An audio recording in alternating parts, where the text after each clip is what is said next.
Modern smartphones have introduced us all to the panorama. The idea of taking several photos of a beautiful skyline and then stitching them all together. The result is a beautifully wide and much more immersive shot of the skyline. Now, imagine you can do that with projectors. Well, this summer, light projection is being used in some seriously slick ways, and as long as you stitch the pictures together reasonably well, it can create a really immersive experience. From outdoor festivals to planetariums to your own front room. Welcome to ARC, a festival dedicated to light projection and where the main event is not the music. Forget stages, it's domes that reign here. And the DJs inside, well, they're programmers too. So what's all the fuss about? A near-perfect 360-degree live projected light show. An eye-popping place where music meets visuals, programming meets performance. Behind the lights, 6 perfectly aligned projectors, each cast a part of one big image onto the concave ceiling. Each portion is adjusted with millimetre precision by a calibration process carried out the day before.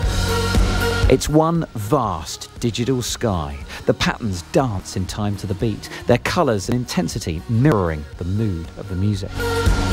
At the helm, these guys, known as RFID, use their own specially developed software to control various elements like speed, colour, size of the visuals, and even what kind of things to project. It allows them to program on the fly, so they can design on impulse and go with the flow of the room. And by manipulating existing 3D animation software, they can also create high-resolution video files, which are then mixed together and displayed in the dome. But is this all really necessary? What's wrong with a good old thumping tube? If you want to get into this nice, real dialogue between you and the audience, and there's always a dialogue when you're on stage, you should be able to adapt and control just to set the right mood in combination with those people. And that goes for both visuals and for audio. And now, the immersive nature of the dome is spreading out onto the main stage, applying the same curve theory to a much wider and mainstream audience, which, if taken up by big headline acts, could be big business for RFID. And money is one of the greatest problems for small startups like this. However, the big boys now also want a piece of the projection pie, and they have many more resources to help them take immersive tech global. Welcome to Microsoft's Illumiroom, a proof of concept that uses the Kinect gaming sensor to scan the layout of the room, and then a projector to give a games player a much wider point of view than just their TV. Even the furniture comes to life. It's a more immersive form of gameplay, where the landscape wraps around the player, something which is, of course, especially good for first-person shooters. Rumours are that aspects of this tech may be introduced into the next version of the Xbox, something we'll hear more about when it's unveiled next week. If you have a console or an entertainment system that says you can get more out of this if you buy this additional box of lights that you can plug in around your house, you can use them normally, but then when it comes to game time, they do so much more for you, then you find that most people probably would go, well, actually, hang on, that sounds like a cool experience, I'm going to go and buy that. And so then that all adds to the bottom line of the company. But Microsoft isn't the only corporation testing out tech that could change the face of the living room. Since 2006, the BBC's R&D team have been working towards a concept called surround video, which aims to enhance the experience of watching movies on your television. The projection, again, surrounds the main monitor in the room, but this time it's reflected off of a hemispheric or curved security mirror, a bit like the ones you find in shops. The image is contorted using specially designed software first, so that when it's bounced off the mirror, it stretches back out to cover the wall evenly. The video footage you see on both your TV and on the wall is captured using 2 separate cameras positioned tightly together in the production process. A fisheye lensed camera films the video seen on the walls, whilst a standard camera deals with the TV.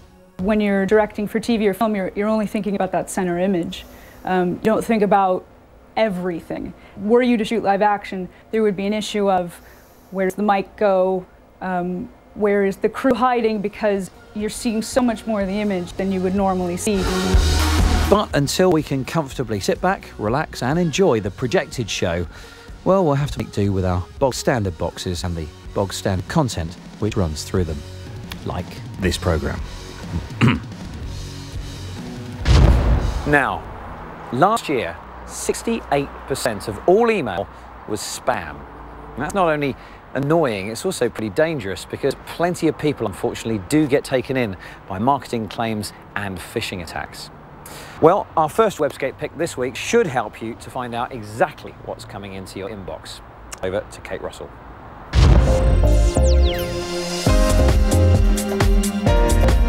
Gmail was the leading online email provider of 2012 with over 425 million users worldwide. If you're one of them, you can get the inside scoop about what's coming into your inbox with Smarter Inbox from Zobni, a browser plugin that looks at your email and social contacts to build a profile for everyone in your address book. A simple search feature is a really quick way to find contacts, and it's all accessed inside your Gmail inbox. As well as flagging up recent contacts and those you email the most, you can use the social tabs to see their latest Facebook status updates and tweets, even if you're not following them on Twitter. It's also available for Android, iPhone and Outlook. Good God, I'm so lazy I almost stopped. I'm in the phone book, it's the one across the hall. It's crowd everything these days online, and Truecaller is no exception, with a crowdsourced global phone directory app and online white pages that lets you look up unknown phone numbers and match them with names, as well as revealing when spam callers are trying to get through.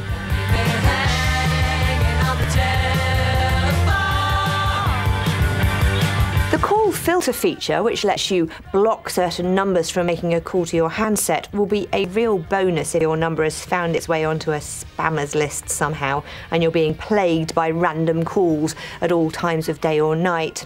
That said, the ethics of handing over your entire phone book to a service like this is a topic of some debate online at the moment.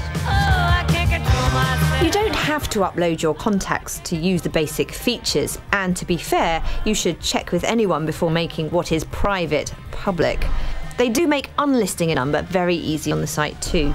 It's free to find out who's calling you by tapping in a number, but the company charge if you want to look up someone's details using their name. You will only find them this way if they're in your wider social network and they approve your request. 3, 2, 1, 0. All engine running. Liftoff. We have a liftoff. 32 minutes. Do you remember the first moon landing? Me neither. I was only just 1 year old. But at wechoosethemoon.org, I've relived it as if Apollo 11 launched, about 10 seconds ago. Downrange 1 mile, altitude 3. This site uses Flash, which is fast becoming an obsolete technology, but built to celebrate the 40th anniversary of the Apollo 11 mission, it certainly lives up to the rigours of web content delivery today and is well worth a visit. This interactive recreation of the famous mission meshes together video, audio and photos. Gender equality is always a hot topic in tech circles, and a new web app doing the rounds this week aims to expose the balance of male-female content being shared on Twitter. This is a man's world. It measures the Twitter equality quotient, or TweetQ, of any account by rifling through its retweets to calculate the gender split. But it wouldn't be nothing. It's an interesting exercise, but I wouldn't judge people too harshly on the basis of this quirky app, as it only extracts the last 100 tweets, and if only 10 of those are retweets, that's all that's being analysed. I also don't think people generally check the sex of a poster before sharing their tweets. That is, of course, assuming everyone on the internet has been honest about their gender. But it wouldn't be nothing. Nothing. Not one little thing without a woman or a girl. Thank you, Kate. That's Kate Russell's Webscape, and you'll find those links and everything else from this week's programme at our website, bbc.co.uk/click. And if you'd like to get in touch with us, you can. We're on the email, click@bbc.co.uk, and on social media, Facebook, Twitter, and Google+ too. That's it for now, though, so thank you very much for watching, and we'll see you next time.